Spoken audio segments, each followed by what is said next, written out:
Hello everyone, Assalamu alaikum. How are you all? I hope you are well.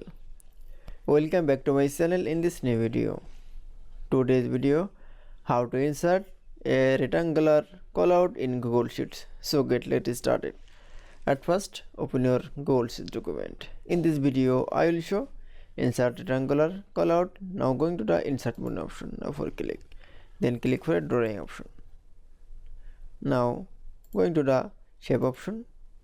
Select from the shape. Now select from the callout option. Now click for a rectangular callout. Now draw a callout. Now change the color, then choose color. Now click for a border color option.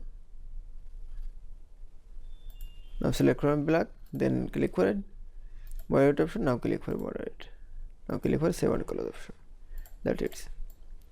Then show insert rectangular callout in Google Sheets is very easily.